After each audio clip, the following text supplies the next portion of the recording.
안녕하십니까. 17번째 의료 선교대회를 통해 오세아니아 지역의 선교 배경, 그리고 코로나 위기 상황, 앞으로 이곳에 선교가 나가야 될 방향에 대해서 여러분과 나눌 수 있게 돼서 영광으로 생각합니다. 15분 안에 필요한 이야기를 다 하기는 쉽지 않겠지만 관심 있는 분들이 나중에 더 자세히 살펴볼 수 있을 정도는 해드릴 수 있지 않을까 싶습니다. 내용은 첫째, 간단히 호주 선교 역사와 배경을 살펴보고, 두 번째로 현재 코로나 위기 상황으로 촉발된 지역의 고민들을 여러분과 같이 나눌 것입니다. 세 번째로 이에 대한 답으로서 호주 선교 운동이 나가야 될 방향에 대해서 생각하면서 결론을 맺을까 합니다. 이곳 호주는 전 세계에 퍼져 있는 백인 정착지 중에서도 가장 역사가 짧은 곳에 속합니다. 15세기부터 호주 무역로를 열기 위해서 시작된 그 유럽인들의 태평양 탐사, 그 후에 포르투갈, 네덜란드, 프랑스 등과 격렬한 경쟁을 거쳐서 영국이 두각을 나타내기 시작합니다. 그런데 18세기 말 영국은 도시 발달에 따른 극심한 범죄 증거와 미국이라는 큰 식민지를 잃어버리는 악재를 동시에 만납니다. 유영수를 보낼 곳을 찾던 영국 정부는 그동안 깃발만 꼽아놓았던 땅에다가 유영수를 보내죠.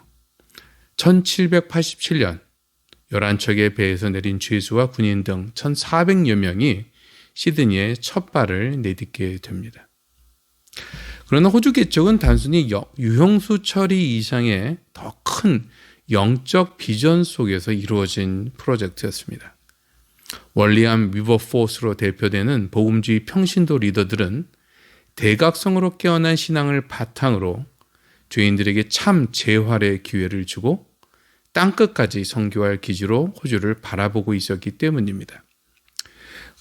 스터 피긴스 같은 역사학자의 말을 빌면 호주 정착은 건강한 성경적 신학, 그리고 변화시키는 성령, 그리고 세상을 향한 선교의 비전이 하나로 뭉쳐진 가장 건강한 복음주의의 표현이었습니다. 그러나 현실은 만만치 않았습니다. 영국과 수천 킬로 격리된 사회이자 새로운 삶에 살고 싶어하는 이주자의 땅이라는 특성 때문에 호주는 영국의 영향을 받으면서도 매우 반권위주의적인 문화로 유명해졌습니다. 저 역시도 호주인 특유의 그 섬나라적 폐쇄성, 무례할 정도의 솔직한 태도로 인해서 당황할 때도 한두 번이 아니었습니다. 이것은 교회 문화에도 영향을 미쳤고 정치적으로는 한때 백호주의로 표현되기도 했죠. 이런 배경에서 호주 장로교회가 부산 마산 지역 선교의 핵심 역할을 했다는 것이 의외로 보일 수도 있을 것입니다. 그러나 이것이 또 호주의 영적 비전 차원에서 보면 여러분이 충분히 이해가 되실 줄 압니다. 이후 호주는 성경 신학 운동을 중심으로 호주 복음주의 신학계에서뿐만 아니라 선교 운동에서 파생된 에큐메니칼 운동, 그리고 세계 순복음 운동에서도 중요한 공헌을 해왔습니다. 영국계 복음주의 운동의 부흥에 중요한 자원을 제공한 곳도 호주였고, 역사상 가장 성공적인 교단별 연합 사례인 유나이팅 처치도 여기에 자리를 잡고 있습니다. 최근까지도 세계 유수의 선교단체들이 훈련소와 아시아 태평양 본부를 호주에 두기도 했죠. 그러나 호주 사회 전반적으로는 다른 유럽 국가들처럼 세속화의 도전 속에서 기독교와 멀어져 왔습니다. 이러한 흐름은 2017년 격렬한 논쟁 속에 통과된 동성애 결합 합법화 조치에서도 잘 드러납니다. 교회 출석도 일부 이민교회와 순복음계를 제외하고는 전반적으로 주는 상태이고, 교회의 위축된 전반적인 상황은 원래 호주가 주도적인 역할을 해왔던 남태평양 선교에서도 호주 교회의 존재가 유명무실한 데서 잘 드러납니다.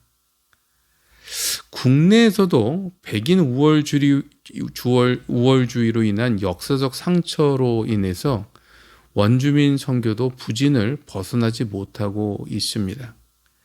그동안 호주는 일본, 한국을 포함한 아시아의 작은 용, 그리고 중국으로 이어지는 경제붐의 가장 큰 수혜자로서 23년간 연속적인 경제 성장을 누려왔고 이로 인해 많은 비유럽계 이민들이 쏟아 들어왔습니다.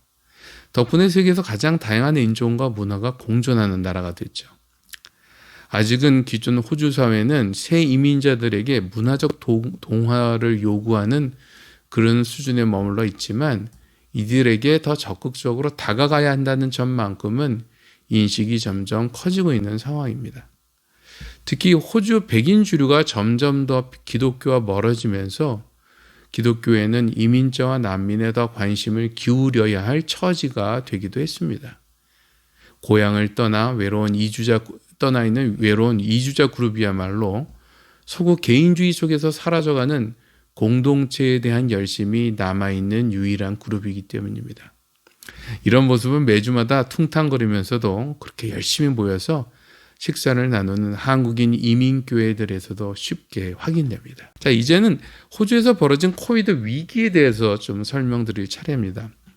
호주는 섬나라 장점을 잘 이용해서 코비드가 시작되자마자 바로 해외 유입을 차단하고 비교적 성공적인 관리를 해왔습니다. 최근 변종 때문에 좀 다시 긴장하긴 했지만 이미 잘 자리 잡힌 복지 체계를 활용해서 코비드로 인한 경제적 위기를 관리하고 의료 지원들을 하는 일들을 비교적 잘하고 있는 편입니다.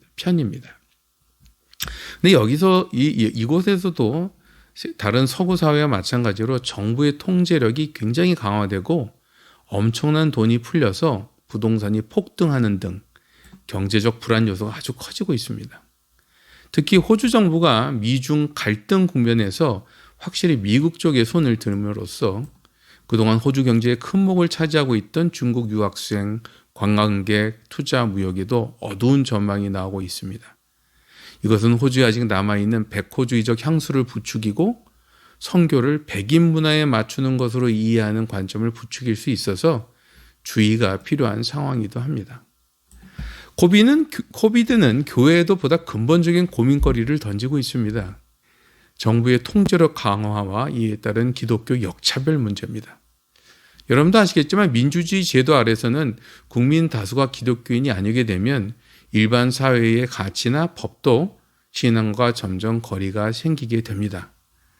여기에 정부가 국민에 간섭하는 정도가 더 심해지면 심해질수록 신앙생활은 불편해지거나 불이익의 대상이 됩니다.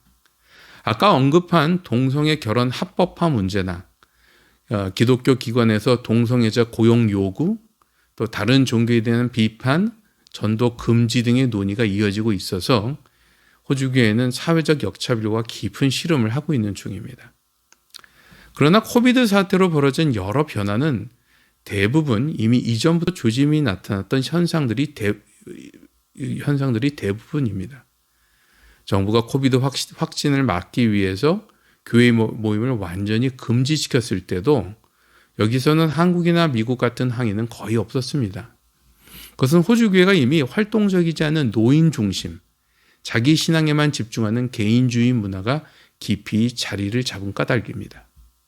교회도 힐송으로 대표되는 이른바 미디어에 민감한 대형 교회들이 이미 호주에 있어 왔기 때문에 비대면 예배의 문화를 적응하는 것도 매우 잘하고 있는 편입니다. 선교에 대한 관심은 이미 많이 줄어들긴 했기 때문에 계획했던 단기 선교여행을 못 가게 된 일부 교회 외에는 별로 불편함을 느끼지 못하고 있습니다.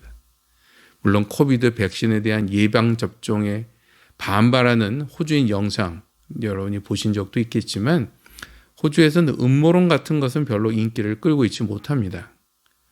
도리어 불안의 책임을 늘어난 이민자에게 돌리고 난민을 배척하는 분위기가 감지되기도 합니다. 선거 때마다 이런 불안을 부추겨 뭔가를 해보겠다는 이들이 최근 선거 광고를 열심히 내보내고 있기 때문입니다. 이런 현실을 염두에 두고 오세아니아 지역에 필요한 하나님의 선교 방향은 무엇일까? 여러 주변의 논의들과 또 제 생각을 섞어서 세 가지만 얘기를 드리고자 합니다. 첫 번째는 기존 선교 동원 방법에 대한 재검토가 필요한 상황입니다. 호주에서 가장 심각한 문제는 교회의 노령화입니다. 이것은 호주 사회 전반, 특히 교회의 노령화는 인구 분포를 반영한 결과입니다. 때문에 은퇴자의 선교 활동을 위한 훈련을 강화하고 이들에게 맞는 저강도 선교 활동 기회를 더 많이 만들어야 될 필요가 커졌습니다. 동시에 이 말은 줄어든 젊은이들의 선교 동원을 위해 가진 자원들을 더 효율적으로 관리해야 될 필요도 커졌다는 뜻입니다. 이론보다는 경험에 민감한 우리 젊은이들이 선교 현장에 다가갈 수 있는 다양한 디딤돌들을 개발해서 연결해 줘야 할 상황이라는 뜻입니다. 특히 코로나 이후 민감해진 난민 문제, 환경 문제 같은 이슈들을 선교 훈련과 결합시키는 것도 이들이 세계를 품는 선교의 비전을 좀 더 자기 마음에 와닿게 하는데 도움이 될 것입니다. 둘째로 호주 내 세속화에 따른 선교 신학의 강화 필요성입니다. 호주는 비교적 아주 건실한 성경 신학이 자리를 잡은 곳이지만 사회적, 경제적, 문화적 변화에서 여전히 갈팡질팡하는 반응을 보이고 있습니다. 호주 사회의 세속화 정도는 한국에 비해 훨씬 뿌리 깊기 때문에 이에 대한 처방도 땜빵 정도로는 도움이 안 됩니다. 특히 기독교의 역차별 문제나 국제 갈등에 휩쓸려 자국 폐쇄주의에 빠질 위험, 경기 불황에 따른 최근 유입자들에 대한 배척 움직임, 이런 여러 가지 변화들 속에서 분별력을 가질 수 있는 방법은 우리가 계속해서 성경이 말하는 원리를 더 분명히 붙들고 그리고 이것을 어떤 활동만큼이나 더 많은 교육을 통해서 기초로 다지는 일들이 될 것입니다. 이런 교육을 제대로 할 때만이 변화하는 현실을 영적으로 분별하는 능력을 가질 수 있기 때문입니다. 셋째로 선교 대상에도 큰 변화가 요구되고 있습니다. 해외 선교에 대한 관심이 식어진 것은 호주인들이 신앙 열정이 비교적 같이 식어졌기 때문이다라고도 볼 수 있지만 기존 해외 선교가 비용 관리나 리더십 문제나 특히 교회 자립화, 현지 교회 자립화 등에 있어서 많은 문제를 노출했기 때문이기도 합니다. 그러나 세계가 하나로 되고 계속되는 국제 분쟁 때문에 이제 엄청난 수의 난민과 이민자들이 호주로 자꾸만 들어오게 되어 있습니다. 이 점에서 옆에 오게 된 이들을 위한 선교, 이런 이주자들을 위한 선교가 더 중요해지고 있다는 뜻입니다.